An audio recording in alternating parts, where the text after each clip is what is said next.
Hello everyone, welcome to this new series of dual fuel engine training course in which I am going to run through various topics on this dual fuel engine, which is MEGI. Just to introduce myself, my name is Praveen Kumar Sharma. I am a chief engineer working on board LNG carriers since last 18 years and I am graduate of MERI Kolkata 1996-2000 batch pass out. As a marine professional, I have worked on different type of ship which includes crude, product, chemical, LPGs and various type of LNG carrier. My maximum span of chief engineer tenure been on LNG carrier with different types including electric propulsion vessel, where I have worked on Agipods and ABB and General Electric propulsion system. At the same time, different type of dual fuel engine. So in this series, I am going to start a training course on MEGI, which is the first two-stroke dual fuel engine presented into the marine market by MAN. So in this training course, you will see the various topics in which MAN engine MEGI is explained. But before we begin, I am going to give you an overview about what is a dual fuel engine and why we are going to have a dual fuel engine now for the conventional vessel also. A message for every marine engineer out there. First time joining and scared of what will happen on board? Our Combat Achiever packages show real shipboard videos before you step on, so you join with confidence. Junior engineer still repeating those basic mistakes? Our basic troubleshooting package helps you avoid the same errors we all made on board ship. Fourth engineer, go in depth into purifiers and compressors. Izzat nahi kamani kya? Third engineer, learn auxiliary engine overhauling and boiler testing step by step. To all second engineers and chief engineers and ETOs, hydraulics, maneuvering, electrical circuit diagrams, PLC, PID, reefer and AC system. Guys, troubleshooting should be your forte. अगर जहाज पे इज्जत अपने juniors की चाहिए, तो troubleshooting आनी चाहिए. 24 packages, many more coming soon. 2-year subscription. That's M&D Flex, not a course, but a technical lifeline you need on ship. Check out our free trial videos. Link is in description box. Till recently, the dual fuel engine were only preferred on LNG carrier because LNG cargo is used as a fuel since inception of LNG carrier. But now, because of the IMO rules and regulation, which is going to be more tighter and tighter, even conventional vessels are all opting for the dual fuel engine. And on the dual fuel engine categories also, the natural gas powered engine is more preferred. So here we are going to discuss these topics, that why natural gas is only going to become a favorable choice for the shipping industry for conventional vessel as a future fuel. What are the basic properties? And thereafter we will discuss what is dual fuel engine, its background, various dual fuel engine operating cycle, how to classify different type of dual fuel engine which is already in the market, and then on the operating cycle we will see the Otto cycle engine, which is more favorable choice for DF engine now. Why and what are the pros and cons? In this context, we will also discuss what is called methane slip and what are the drawbacks of a Otto cycle engine. So this series, please go through each topics, which will be very informative right from the beginning. So first we are going to discuss what is natural gas. As the name suggests, natural gas means this is a gaseous fuel. The natural state of this fuel is in gas form, and this is a gas gifted by the nature. This is not a byproduct. We are not producing natural gas in any refinery or any other industry. So natural gas is a gas which is given by the nature. And what are the composition of natural gas? 88 to 95% of composition of natural gas comprises methane, and thereafter there are certain fraction which consist of ethane, propane, butane, pentane, CO2 and nitrogen. But these are in minor components. So whenever we talk about natural gas, we are actually referring to methane, because methane is the single most important component of natural gas. Now the question comes, why natural gas now for the shipping industry as a new fuel? So the logic behind that natural gas is the cleanest hydrocarbon fuel available on earth. Why cleanest now? As the natural gas consists of methane, which is 88 to 95%, and what is the chemical formula of methane? CH4. The carbon component of hydrocarbon fuel is going to produce the CO2, which is undesirable component, and whereas hydrogen is the useful component which gives us energy, and the byproduct is water vapor. It results in a harmless component which is water vapor, which disperses to atmosphere. So if the hydrocarbon fuel is chosen, which is methane, it is containing the least carbon, so it is called the cleanest hydrocarbon fuel. We cannot have any other hydrocarbon fuel which is having less than one carbon atom. That is why natural gas is preferred choice, because it is a cleanest hydrocarbon fuel available on earth, and this will serve as a transition fuel at least for next 15 to 20 years before we get some carbon neutral fuel with similar properties and the advantages. Since this is a cleanest hydrocarbon fuel, this is going to give substantial reduction in CO2, where we don't have any means to reduce the CO2 emission.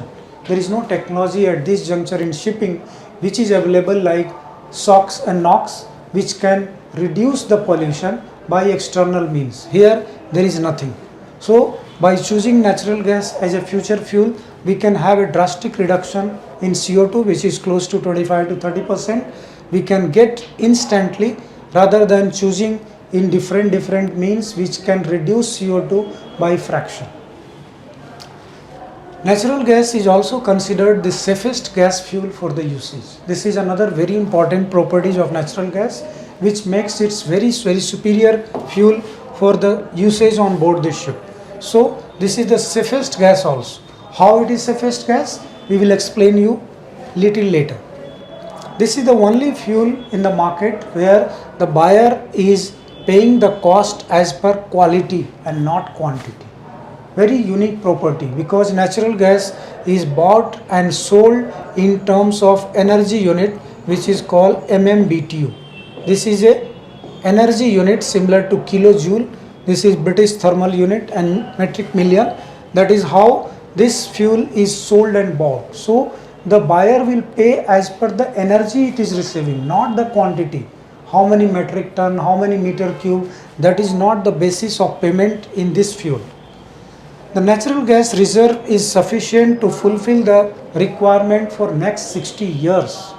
So this is having a lot of potential, and that is why shipping industry is very much in favor of choosing this fuel in place of other fuel like methanol, ethanol, dimethyl ether or ammonia, which are not coming even very close to natural gas. Natural gas is available worldwide, so there is no restriction for the vessel to go to that particular place. Bunkering facility and infrastructure is all over available in the world. At present, this is relatively cheaper as compared to other fossil fuel, and in the long run this is going to be proved that reduced maintenance cost as well, because this is very clean fuel, and that will enhance the overhauling interval of the component of the engine. So these are various logic that why we are choosing natural gas as a future fuel. As you can see in this slide, that natural gas having a potential to reduce the CO2 by 25%, NOx 85 to 90%, SOx and particulate matter almost nil. And this is the result after without treatment. There is no treatment required, and this is the result. That is why natural gas is becoming the future fuel choice for the industry. It has potential to reduce the emission as compared to HFO to a great extent, and that is why this is becoming the favorable choice. And as you can see the fleet buys, how the pollution is going to affect the shipping world. As per the fleet, the container which are having the biggest engine, and they are going to pollute the most. So now the IMO is tightening the norms, and accordingly all the shipping industry is going to adopt a dual fuel engine with an alternative fuel, mostly natural gas, to reduce the pollution from the shipping industry. What are the basic properties of natural gas which we must know? Because natural gas will be the fuel, so we need to know how this gas will behave when we are going to use on board the ship. Natural gas is colorless and odorless gas. You cannot see, you cannot smell the gas. This is a non-toxic fuel. It means that if somebody is inhaling by mistake, he is not going to have any health hazard. Natural gas is lighter than air, very important property. It means that it disperses very fast. It is having very high auto ignition temperature, close to 595. That is why it is preferred, because this is very much safe against the explosion risk or instant fire risk. This natural gas is also having higher LEL as compared to other gases. LEL of natural gas is close to 5% by volume, whereas other gases like LPG, which is propane or butane, they are having LEL close to 1.8 or 2% by volume. And on top of that, these gases are heavier than air, so they remain settle on the ground, which is very risky to form a flammable mixture. This natural gas is having very high expansion ratio, 600 times. It means that natural gas can be converted into liquid form and the volume will shrink by 600 times. This gives a great reduction in volume and storage space, so we can keep the natural gas in liquid form in a very small container and a large quantity of fuel in terms of energy. This is the cleanest gas or fuel available on earth. So these are the property which makes us very confident to choose a future fuel as natural gas. Now natural gas is used on an engine which is called dual fuel engine. So first we want to see how the dual fuel engine is and what is dual fuel engine. The moment the question comes in mind, what is DF engine? What is dual fuel engine? Till now we were using the engine which was operated on heavy fuel oil, MDO, LSMGO, so many kind of different grade of fuel. But these were all liquid fuel. Now we are going to work on the engine which operates on gaseous fuel. So that is why there are different state of fuel which is coming into picture now, and that is why the engine which operates on gas as well as on liquid fuel within optimum efficiency, we will call that engine as dual fuel engine.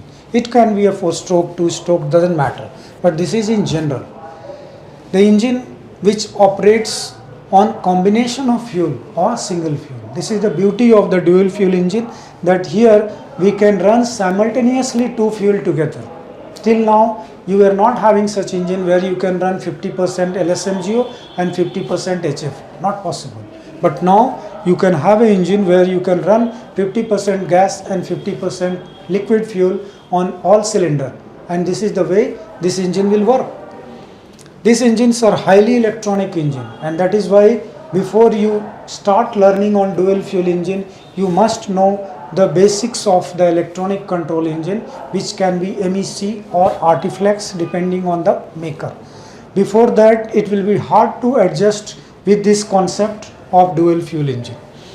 So the dual fuel engine based on the electronic control system which is on the previous version of the engine, and technically the difference lies only on the gas injection system components. Otherwise the engine looks similar. So it means that a XDF engine which looks similar to Artiflex when it is running on fuel, similarly a MEGI or MEGA engine looks exactly similar to MEC when it is working on fuel mode. So there are three different modes of operation of dual fuel engine in general, particularly for 2-stroke. 4-stroke may or may not have SDF mode, but 2-stroke engine, whichever engine is the market, they are going to have three modes of operation.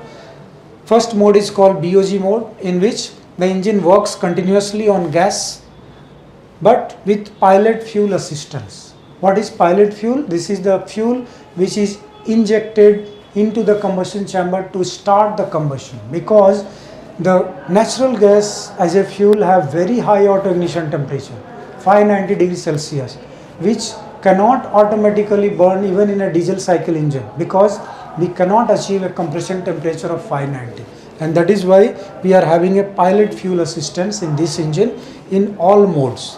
SDF mode, which is called shared mode or specified fuel mode, in which we can fix the ratio of particular fuel and the remaining fuel will be compensated to produce the equal power, and again this mode requires the pilot fuel assistance. And the last mode, which is called fuel mode, in which the engine works like a conventional previous version engine, but in this mode also the pilot fuel system is essential, because in case we have a separate pilot injector, it must be operational, otherwise for long idle period it might cease. That is the only purpose in this case of pilot injector. The history of the dual fuel engine, just to recap how the dual fuel engine started in the market. The first dual fuel engine started way back in 2008 and 9. That was a 4-stroke DF engine, and it was used on LNG carrier in the diesel electric mode. DFD, the concept called dual fuel diesel electric, because LNG ships are very big where the 4-stroke engine cannot be kept as propulsion engine, and that is why the electric propulsion concept came. But in 2015, the first dual fuel engine, which is 2-stroke engine, was introduced by MAN called MEGI, came into the market, and thereafter this engine also became very popular as a slow speed diesel engine for direct propulsion. Thereafter in 2017, the Wärtsilä, which is now known as WinGD, Winterthur Gas and Diesel, they have introduced another 2-stroke engine which is called XDF, and this is a different dual fuel engine based on Otto cycle operation as compared to MEGI, and these engines are now in the market. Now recently MAN has also added another engine called MEGA in 2023, where we have similar concept as XDF, but that engine is by MAN. So we are not going to discuss about the operating cycle of the dual fuel engine. What we have in the market, there are two operating cycle of the dual fuel engine. Earlier all marine diesel engines were working on the diesel cycle principle, which you are very well familiar, but the recent addition of the engines which is dual fuel engine are also working on Otto cycle engine. So what is the Otto cycle engine and what is the diesel cycle engine? Here are the differences which can be seen now. So an Otto cycle engine can be understood as a simple engine which you can see in your day-to-day life like a petrol engine. So what are the significance or characteristic of a Otto cycle engine as compared to the diesel cycle engine? The Otto cycle engine, the heat addition is at constant volume, whereas in diesel cycle engine the heat addition is at constant pressure. The next difference, in Otto cycle engine the air and fuel is pre-mixed before starting the compression, whereas in diesel cycle the fuel is introduced at the end of compression. That is why here it is called the fuel heat addition is at constant pressure. Then in this Otto cycle engine the compression ratio is purposely chosen as lower as compared to diesel cycle, because Otto cycle engine is having slightly lesser efficiency as compared to diesel cycle, but with certain purpose. Why we are choosing the lower compression ratio? Because we are going to comply this engine with current norms, with reduced NOx reduction limit, and that is why we are choosing the lower compression ratio, which will result in lower peak temperature, and that will result in reduction of NOx. But the Otto cycle engine has some drawbacks also, like they are very much prone to knocking. Knocking is called early ignition. So in diesel cycle that is not the case, but in Otto cycle engine these are very much common at higher load, or in case the methane number is very poor. So these engines are not going to burn the fuel which is having poor methane number, whereas in diesel cycle engine that is not the case. Another burning issue on Otto cycle engine is called methane slip. Methane slip is an unburnt natural gas which is released to atmosphere along with exhaust gas, and natural gas is considered the greenhouse gas which is 25 times more polluting than CO2.